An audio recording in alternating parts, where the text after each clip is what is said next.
Put your hands together for Omar Shaukat.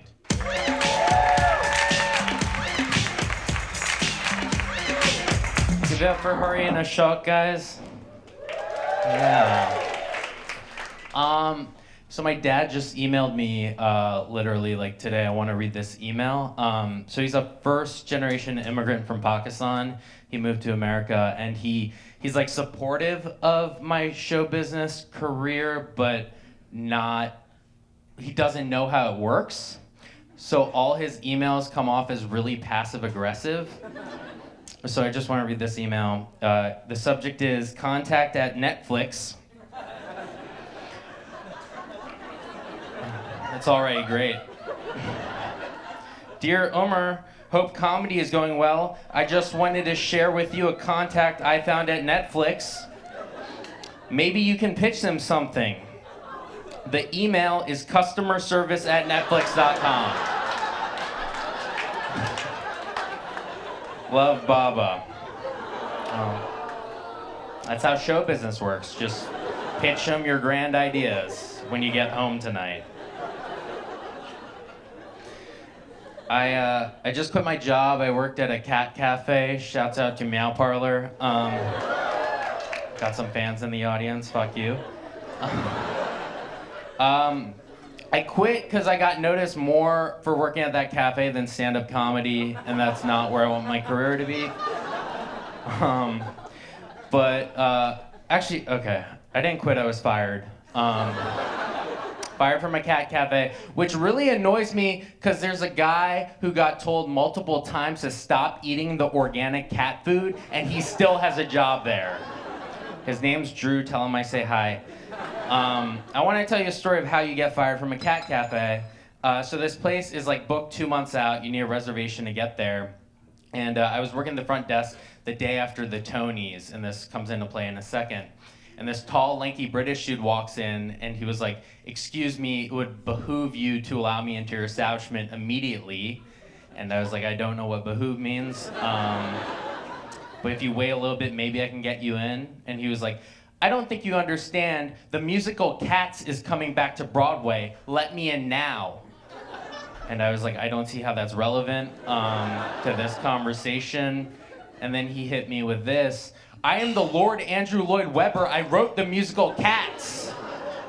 And then he threw his business card in my face and said, "You will never work in this town again." Yes, very dramatic. So his number is 020-7235-6019. Fuck that dude forever. You can't tell the person who made cats to not come into your cat cafe. You get fired. That's what happens.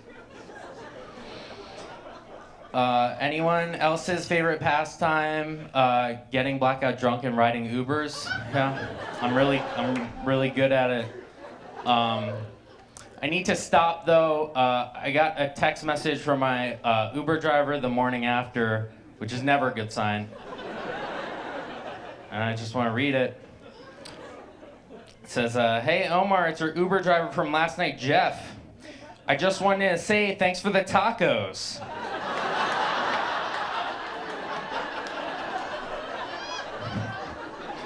If you want to hang out, give me a call.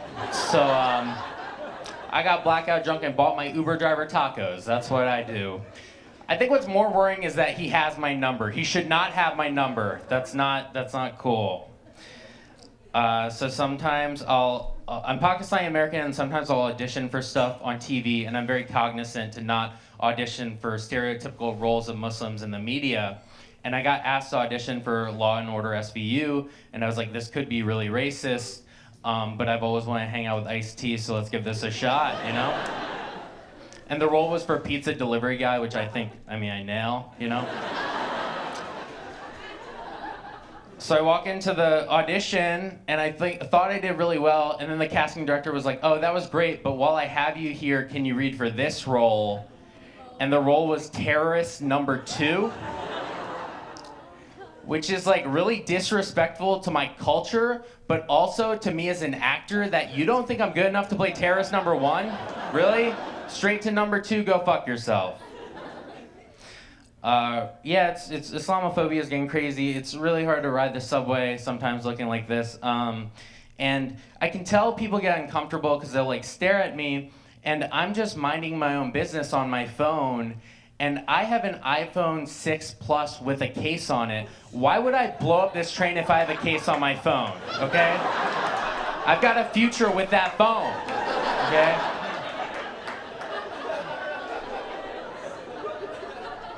Like, if I had a Motorola Razr, get the fuck off that train. You do not want to be on that train.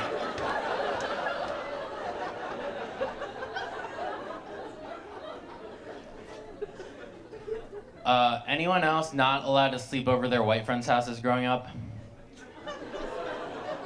Oh, yeah? No one? Really? In the back, yeah? You aren't white, right?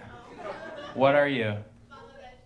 Hell yeah. See, that's totally a thing. So I went to a private school, and my Muslim parents wouldn't let me ever sleep over for sleepovers at my white friends' houses, and all my best friends were white growing up. So what they would do is at midnight, in front of all my friends, my dad would come to pick me up. And then my friends were like, "Hey Omar, why do you have to leave?"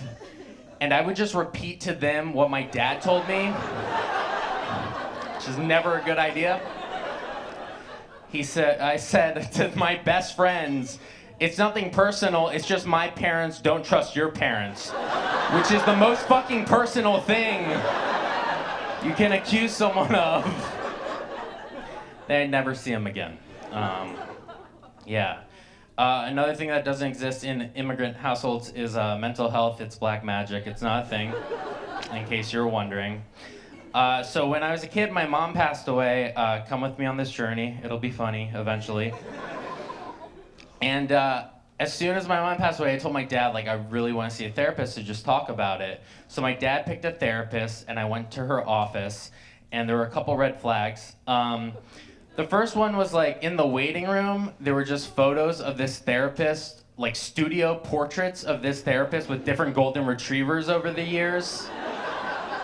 I was like, that's kind of weird, but maybe she's a really loving person, you know? I'll give her a shot. And then I went into the session, and I was like, I told her, like, I would tell a really heartfelt story to my mom, and she'd be like, "I know exactly how you feel, because I had a golden retriever once."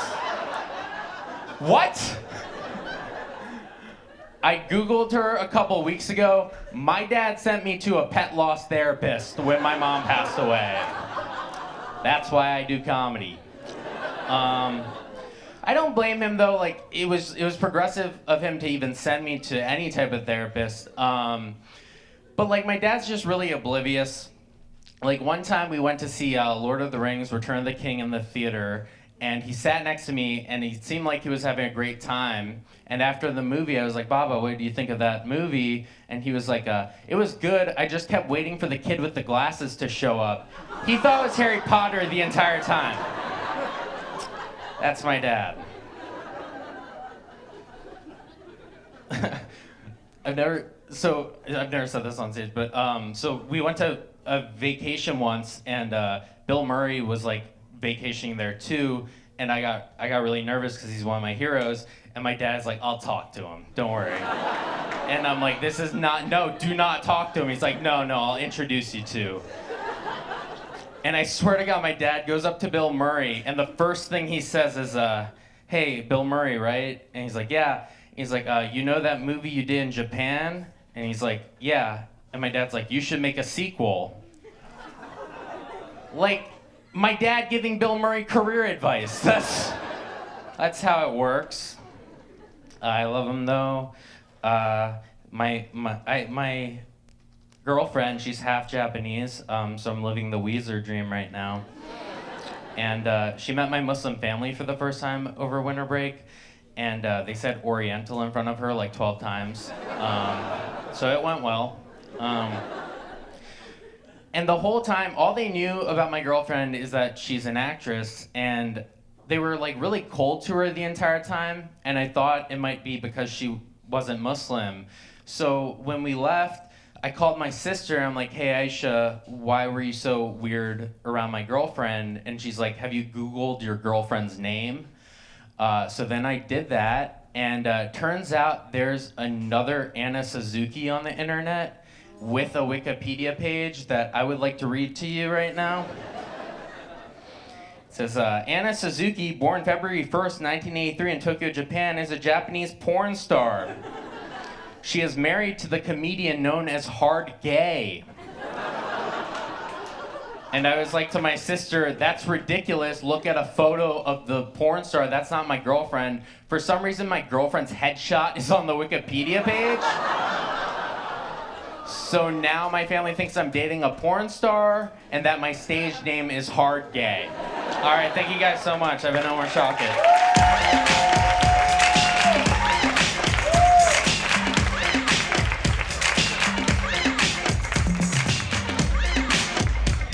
Omar Shaukat, Pakistani man, good man.